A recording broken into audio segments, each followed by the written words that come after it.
que as forças se organizam e descobrindo também, nesse mesmo caminhar, a própria luta de classes, né? Então, se torna uma mesa muito desafiadora, até porque eu acho que falar da conjuntura, que não é só a conjuntura, mas que é algo estrutural no Brasil hoje, é falar sobre o nosso futuro, né?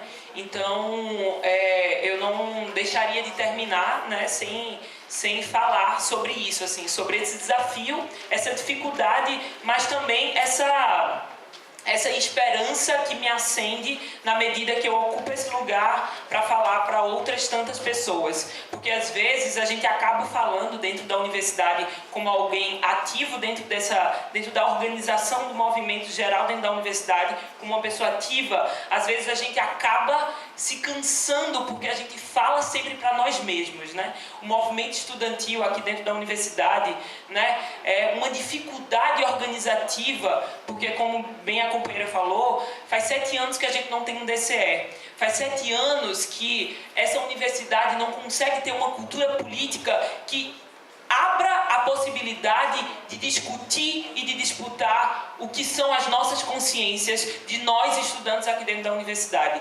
Então, eu acho que essa é uma fala de clamor, é uma fala esperançosa, mas também é uma fala, né, que lida diretamente com a nossa realidade que a gente tem que lidar com o movimento estudantil. Então, são essas as contradições que a gente lida diariamente aqui na Federal e que a tarefa do revolucionário é fazer a revolução, mas a tarefa dos estudantes organizados dessa universidade é reativar o DCE.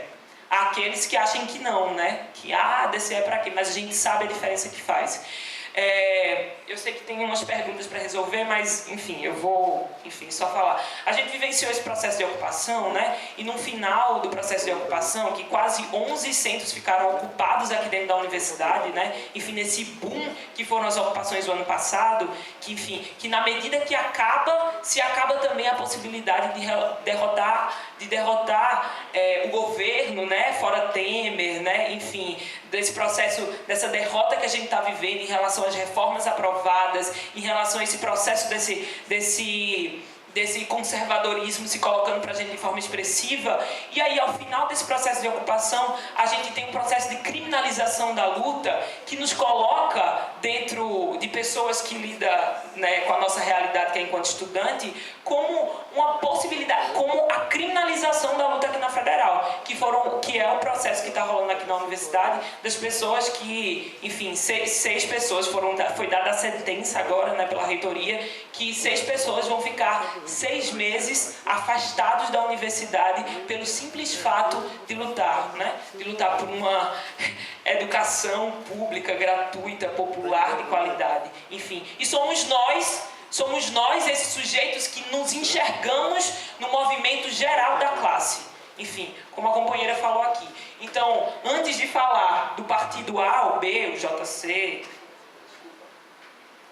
e falar do Levante, a gente está falando do processo de organização da classe. Então, é essa responsabilidade que a gente se coloca acima de qualquer processo. Enfim, e aqueles que discordem, mas eu acho que esse momento é um pouco por aí. Porque vem Fernanda falar aqui sobre desesperança. E me dói ouvir Fernanda falar de desesperança na medida que eu também me encontro no processo não de desesperança. Sabe por quê? Porque eu acredito na força do povo, assim. Eu acredito nessa retomada e na força que a gente tem de organizar a juventude. Porque eu acho que essa é a tarefa central da juventude hoje, organizar o povo. Isso não é tarefa fácil, porque a revolução é tarefa de milhões. Enfim, então, eu acho que essa fala coloca como esse grande desafio. Como inovar nos métodos, inovar na nossa estratégia e como, principalmente, a gente fazer aquilo que é de responsabilidade se a gente quer um dia tomar o poder na sociedade brasileira, construir um projeto popular para o Brasil, que é organizar o povo, organizar os estudantes, organizar a periferia, organizar os trabalhadores e as trabalhadoras. Enfim, e eu acho que isso é o que nos motiva, isso é o nosso sentimento e é o nosso desejo enquanto sujeitos organizados. Enfim, colocadas muitas coisas, eu não vou... Enfim, eu não queria retomar, porque eu acho que esse é o processo. Eu olho para essa plateia e são as pessoas que a gente está lidando, né, no processo cotidiano da luta dentro da universidade, e são esses desafios que eu acho que estão colocados para a gente enquanto juventude, né? Enquanto juventude, sabendo que a gente atua dentro de um movimento estudantil que está cada vez mais vivendo, Jones pode até discordar, não há avanço, né? Não há avanço do fascismo, não há avanço do conservadorismo, mas uma coisa a gente não pode negar: eles estão se mostrando. E eu acho que foi-se o tempo em que os nossos inimigos, que não são os nossos inimigos, mas que a nossa disputa dentro da universidade se dava para dentro do movimento estudantil. O JC, o JS, foi-se esse tempo. Né? A gente ainda vai fazer a disputa interna, mas os nossos inimigos hoje é o fascismo, é o conservadorismo e essa direita que cresce e avança. E eu respondo para você, companheira. Quem é a direita? Entendeu? Quem é a direita? Você está falando do PT? Eu não falo do PT, sabe? A gente faz as críticas, mas eu acho que esse ainda, né, a gente precisa lidar com o melhor que sobrou do último ciclo. E as críticas, elas são colocadas e as críticas devem ser colocadas. E nós não estamos falando e nós não estamos falando em conciliação de classes. Enfim, obrigada. Queria agradecer muito a possibilidade de estar aqui. Enfim, não sei muito porquê, né, as coisas elas vêm, mas agradecer ao EP Marques, né, agradecer ao professor Daniel, que estava ali do lado. E é isso, pessoal. É a volta do cipó de Aroeira no lombo de quem mandou dar. É a volta do cipó de Aroeira no lombo de quem mandou dar. Vamos organizar o povo, vamos organizar a juventude, e é esse o sentimento que deve ficar nesse espaço que estamos vivenciando aqui hoje, assim. Não é um espaço meramente acadêmico, mas é a possibilidade de organizar a juventude para um processo que é muito maior que nós mesmos. É um processo de tomada de poder, e sim, a gente precisa falar em revolução, e sim, a gente precisa falar de poder, mas com possibilidade de organizar o povo para esse processo. Obrigada.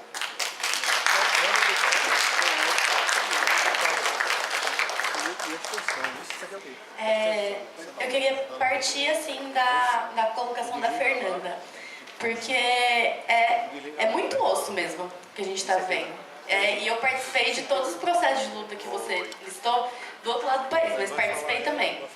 E é muito foda porque, inclusive, desculpa o palavreado, mas não dá pra falar disso de outra forma, assim. Porque hoje a quantidade de índice, inclusive, de distúrbio de ansiedade e de depressão de uma juventude que, em absoluto, não vê alternativa e não vê o que fazer, e que vê, inclusive, que se colocou em luta e que meio que não deu, meio que foi estranho, meio que se chamar Assembleia de novo vai ser uma mesmice igual, é muito grande. E é muito triste isso. Ao mesmo tempo, eu estava conversando umas semanas atrás com um camarada meu, e a gente estava trocando ideias sobre o que vale a pena fazer. E o que vale a pena se jogar para fazer, sabe? E eu estava pirando no que estava acontecendo no mundo inteiro, e não sei o que, a juventude na Espanha, e papapá. E aí eu fiquei pensando que, na real, se não for pra, em cada luta pequena, em cada atozinho, em cada assembleia, em cada coisinha pequena que você estiver fazendo, não for para colocar uma política que seja uma política que tenha um caráter de classe, da classe trabalhadora, que é o único sujeito para fazer revolução, não vale a pena mesmo. Se não for para apontar para a necessidade de uma ruptura brusca, não vale a pena mesmo. Porque várias vezes o que acontece é que a esquerda ela entra numa mesmice, onde se discute que não, a gente vai disputar a população e vai colocar nossas ideias na rua e não sei o que, não sei o que, não sei o que. E o modo de militar e a lógica de militar não deixa de ser fazer alianças com setores que já entregaram tudo, sabe? Não deixa de ser não confiar nas próprias forças e levar as batalhas até o final, mas acaba sendo confiar numa reitoria que já está levando suas coisas, acaba sendo confiar no prefeito que falou, esse pá, uns 5 centavos a menos vai rolar, em vez de querer, ser uma juventude que se alia aos motoristas de ônibus para discutir, por exemplo, no caso do ônibus, que, na verdade, quem tinha que estar controlando o sistema de transporte público inteiro são os trabalhadores, porque são eles que sabem como funciona, são eles que sabem o que fazer para funcionar e como vai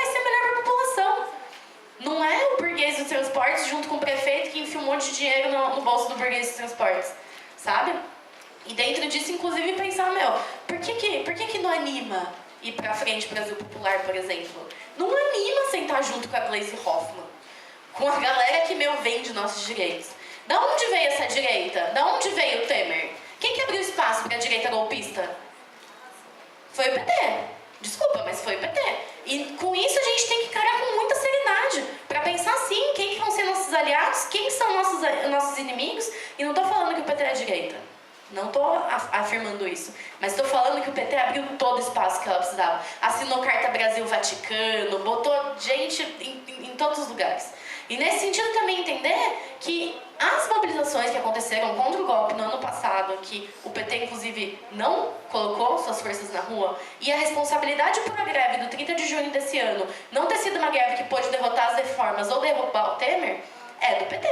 Porque o PT, por meio das centrais sindicais, impediu com que os trabalhadores se colocassem em luta. E realmente não é animador pensar em fazer uma política que depois caia no mesmo que esses caras defenderam, saca? Então, a gente pensar que, a gente precisa de uma transformação radical da vida, nossa vida inteira organizada pra gente se desmoralizar e ficar na bad, porque a gente trampa um monte, e daí chega na universidade, daí não consegue acordada pra assistir aula, e aí tá sem grana pra comprar um lanche no intervalo. É tudo organizado pra gente não querer, não ter condições de se colocar como sujeito, sabe? Na luta de classes, e se colocar como uma juventude que está aliada com a classe trabalhadora. Porque, inclusive, o que aconteceu é que teve o stalinismo, que destruiu o que era a União Soviética, que fez um desserviço em uma série de revoluções no mundo inteiro, e que ainda vieram várias correntes teóricas para apresentar novas teorias dizendo que, a classe trabalhadora acabou. Então, quem fez esse copo aqui foi um fantasminha, não sei quem foi, saca? E aí, eu acho que é importante a gente pensar como que a gente vai se colocar pra ser uma esquerda que quer se colocar para vencer, quer se colocar a tarefa de construir, de fato, vitória da classe trabalhadora. E com quem que a gente vai estar e com quem que a gente não vai estar. E ser responsável em relação aos anos passados. Não simplesmente deixar passar e falar, não, vamos perdoar os golpistas. O PT perdoou os golpistas, agora a gente vai perdoar o PT? Eu acho que não ajuda. Nesse sentido de pensar se está ultrapassado e não está, assim. Por último, gente, na hora da minha primeira fala, eu apresentei de forma muito superficial a revista. Essa daqui é a Ideias de Esquerda número 3. Ela tem um dossiê fenomenal sobre a Revolução Russa, que inclusive tem um artigo sobre as mulheres e a Revolução Permanente, que é muito, muito, muito interessante. Tem também um artigo sobre as tensões entre a Coreia do Norte e os Estados Unidos. Tem uma série de coisas. Ela está apenas R$15. A gente do Esquerda Diário está vendendo ela. Aqueles moços lá sentados também estão vendendo ela. Eu estou vendendo ela. E vamos trocar mais ideia, vamos se conhecer. Porque no meu caso eu não conheço a UFSC. Inclusive é a primeira vez que eu estou aqui. Estou muito feliz de poder participar dessa mesa e participar desse debate. E acho que a gente tem que conversar mais, tem que trocar mais ideia e tem que pensar como que a gente vai poder, construir uma juventude que seja profundamente independente do PT e profundamente interessada em defender que a classe trabalhadora é o sujeito revolucionário e que a gente tem capacidade, sim, de transformar o mundo e criar uma nova forma de viver. É isso. Obrigada. Então, muitas questões, sendo bem rápido. Primeiro, eu concordo, Soraya, com a tua fala. É necessário aprofundar esse debate, esse balanço sobre o que foi que levou a juventude e a classe trabalhadora de uma maneira geral a não ter mais a perspectiva revolucionária. Provavelmente a gente discorda do balanço, né? Eu acho que provavelmente não, com certeza a gente discorda do balanço.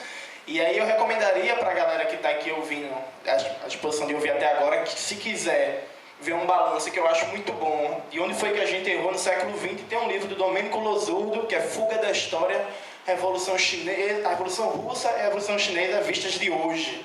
Está disponível na internet, é um livrinho pequenininho, 250 páginas, dá para ler bem rápido. Sendo bem sucinto nas questões. Primeiro, o PT ele não deixou de fazer um debate sobre a consciência. Ele regrediu a consciência. Essa diferença é importante, porque deixar de fazer um debate é uma coisa. Passar a defender privatização, por exemplo, é regredir a consciência. Assim como eu prezo muito pelo rigor categorial. O PT não é um partido reformista e nunca foi um governo reformista. Porque para ser reformista tem que fazer reforma. E aí se você não faz reforma, você não é reformista no sentido próprio da palavra. O Valério Arcari, né, ele tem um livro, O Reformismo Quase Sem Reformas. Qual foi a reforma que o PT fez no governo? A tomada de 3 pinos. Porque antes era 2 pinos, no governo do PT virou 3 pinos. O governo reformista é o governo da Venezuela, o governo da Bolívia, que fez reforma agrária, fez reforma política, fez reforma da mídia. Enfim, aí a gente tem a reforma para debater, foi o que foi feito. Enfim. Sobre a questão da unidade, eu acho que às vezes a gente faz muita abstração e deixa de falar, por exemplo, vamos falar da universidade. Companheira Rosa, que está sendo incriminada porque participou das ocupações e sofreu um processo de suspensão. A Anísio Brasileira é do PSDB? É do MBL? Não, a Anísio Brasileira é do PT. Vamos lá. Lá no Centro de Educação foi eleito para o Consune 3 companheiros da esquerda, socialista e tal, e o PCdoB está querendo dar um golpe. Quem é que está querendo derrubar Daniel e companhia, que foi eleito lá no Consune, para o Conselho Universitário? É o MBL? É o PSDB? É o DEM? Não, é o PCdoB. E na época das ocupações, quando tinha Assembleia dos Professores e a gente queria que decretasse greve dos professores para fortalecer a ocupação, quem foi a principal força contra a greve dos professores? Foi o MBL? Foi o PSDB? Foi o DEM? Não. Foi Augusto e a diretoria da DUFEP, que é do PCdoB. Então, concretamente, o MBL é uma ameaça? É uma ameaça. É um bando de menino amarelo criado em prédio que um dia desse quis dar tapa no ser ficha, era para ter apanhado, não apanhou, a gente vai derrotar eles na política. Mas, concretamente, hoje na universidade, qual é o principal inimigo de um projeto de universidade popular? É o PCdoB e o PT. Ah, eles são a direita? Não, não são a direita. A direita é a Fiesp, é a Febraban, é o latifúndio, é a Rede Globo, é o capital de maneira geral, mas ela tem as suas expressões políticas. E em vários momentos da luta política, essas forças da esquerda, do capital, vão ser pior que a direita. É muito tranquilo dizer isso. Se falou-se da greve geral. Na última greve geral, eu estava na reunião com as centrais sindicais, representando a Frente Povo Sem Medo. Aconteceu um episódio que eu nunca mais esqueço. A CUT e a CTB é a Central Sindical do PCdoB e a CUT do PT, votaram contra teatro de rua na greve de junho e a força sindical votou a favor. Veja o nível de degeneração da coisa quando a força sindical vota a favor de ir para a rua e a CUT e a CTB vota contra. Porra, né? Força sindical, porra. Paulinho da Força Bolchevique, lá mais à esquerda que o PT e o PCdoB. Não dá, pô. Não dá. E assim, eu concordo que a gente tem que ver o movimento da classe, mas a classe ela se expressa nas suas organizações políticas e nas propostas políticas que disputam a classe. Eu acho que a classe trabalhadora, de uma maneira geral, embora não esteja no nível de consciência revolucionária, existe uma situação política que é a mais favorável dos últimos 15 anos para a gente avançar num projeto de esquerda. Eu acho que é a mais favorável dos últimos 15 a 20 anos. Só que, para isso ser colocado, precisa se perder a ilusão, primeiro, com as perspectivas de volta de uma conciliação de classes. E isso tanto no âmbito do movimento estudantil, quanto no âmbito da classe trabalhadora de maneira geral. Porque, por exemplo, se falou da UNE. O último congresso da UNE se compôs uma Frente Brasil Popular junto com o JSB, Juventude do PSB. Que é a golpista, que deu o golpe, que tem governo de direita aqui em Pernambuco. Aqui em Pernambuco, Michele Collins do PP está para entrar na Secretaria de Desenvolvimento Social. Aí se começou um movimento contra Michele Collins na Secretaria de Desenvolvimento Social. Quem é que está no governo de Paulo Câmara que Michele Collins vai entrar na Secretaria? O PCdoB. Que está no governo também de Geraldo Júlio na Prefeitura do Recife. E aí como é que é? Aí quer dizer que o governo de Paulo Câmara é um governo de direita que vai colocar uma fundamentalista fanática ante tudo que a gente representa numa secretaria estratégica, e a gente tem que combater o governo de Paulo Câmara, mas não tem que combater quem está junto com o governo de Paulo Câmara, porque o PCdoB está no governo de Paulo Câmara, mas ele é de boa. Eu, sinceramente, eu não consigo entender isso. E aí a gente fala de falar a língua para o povo, eu quero ver explicar isso para o povo. Não, ele é a favor da classe trabalhadora, mas ele está junto com os patrões o tempo todo, mas ele está junto pela classe. E aí, para concluir, Fernanda, eu não acho que desde a Revolução Russa a gente segue a mesma estratégia. Eu acho que o grande problema é que a gente esqueceu o ensinamento central da Revolução Russa. O Mauriazi, que vai estar aqui à noite, ele tem um texto, a Revolução Soviética e a atualidade da questão do Estado. Eu acho que é isso. Onde ele fala que o grande ensinamento da Revolução Russa é compreender que o processo revolucionário parte necessariamente de uma ruptura, ou seja, você se organiza para tomar o poder e a partir dessa tomada do poder é que você faz as transformações da sociedade, você transforma radicalmente a sociedade. A gente, nos últimos 30 anos, isso é inclusive um tema central de pesquisa do meu mestrado, a gente acreditou que dá para mudar o mundo ampliando a democracia, ampliando a cidadania, porque a democracia é um valor universal, né? Porque a participação é um valor universal, então a gente vai fazer um orçamento participativo aqui, outro ali, um conselho aqui, outro ali, e de conselho em conselho, orçamento participativo, e elegendo mais vereador, mais deputado, uma hora a gente vai e chega lá. A esquerda brasileira, nos últimos 40 anos, ela não foi uma esquerda que majoritariamente atuou pela conquista do poder. É aí que eu concordo quando Rosa fala em derrota estratégica. Concordo, é isso mesmo. Derrota estratégica. Porque a esquerda aqui apostou na institucionalidade, apostou em eleger vereador, apostou em conciliação, apostou em tudo isso e isso está falido. Eu acho que a grande coisa para a gente retomar a esperança é fazer todo esse debate de novo da estratégia e colocar, a Revolução Brasileira ela vai vir com um processo de milhões, um processo radical que envolva todos os setores explorados e oprimidos, com centralidade da classe trabalhadora, mas sem esquecer aqueles setores que são expoliados pelo capital, dos seus saberes ancestrais e dos seus bens naturais, como os quilombolas e os povos originários, e dentro desse processo, a construção do poder popular, não o governo, porque a Frente Povo Sem Medo e a Frente Brasil Popular já estão praticamente se diluindo, porque ano que vem é eleição. Já.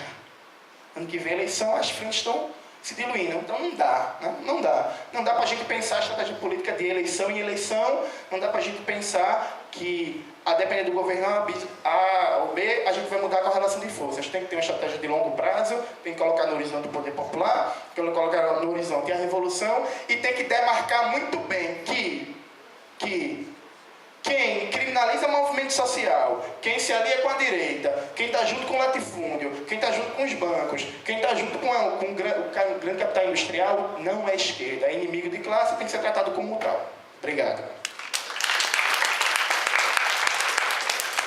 Bem, gente, difícil finalizar uma mesa como essas, não é? Muito difícil mesmo. A sensação que a gente fica... É interessante que antes da gente montar a mesa, nas conversas que a gente estava trocando ali embaixo, a gente começa a sentir pulsar com muita força na nossa agenda temas que acompanham a nossa história, né? Parece que a fala de Fernando foi muito marcante pelo sentido da desesperança, né? Da desilusão, do desengano, do desencanto, vamos dizer assim.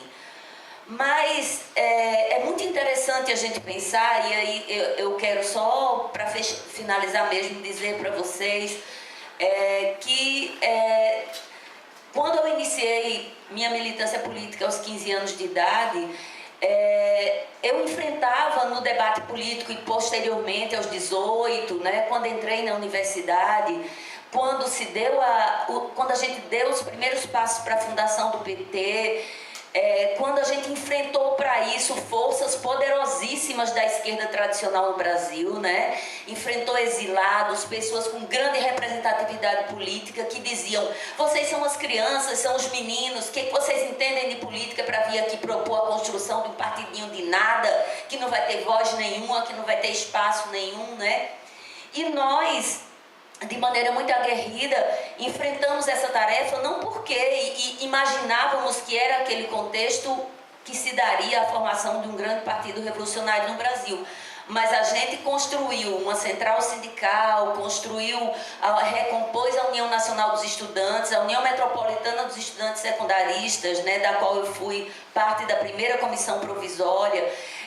A gente reconstruiu os espaços de democracia e do debate político porque a gente tinha a certeza, primeiro, de que nosso lugar e nosso papel era exatamente apontar caminhos, né? Então, a juventude não podia se conformar e acatar de maneira passiva aquele discurso dos grandes experientes que se aliavam e propunham a aliança com a burguesia, né? Vide Arraes, vide Roberto Freire, né? Como uma grande expressão do antigo Partido Comunista, que hoje é PPS, quadros importantes, né? Que vinham aqui defender que a gente não tinha capacidade nem maturidade de propor absolutamente nada.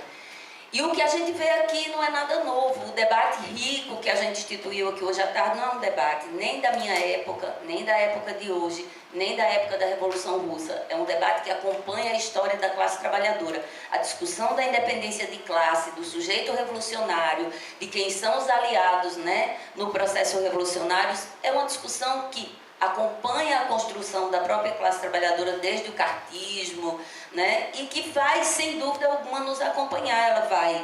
Ela vai mudar de tinta, né? Ontem foi o brizolismo, foi os velhos partidos tradicionais, e hoje, né, nós estamos diante de uma discussão de quem se coloca, né, no cenário, ou seja, mas o que eu estou querendo demarcar com isso é de que, a despeito de todas as mudanças que vêm ocorrendo, esse é um debate inesgotável, né? E só a experiência histórica que vai nos revelando mesmo os nossos caminhos, né?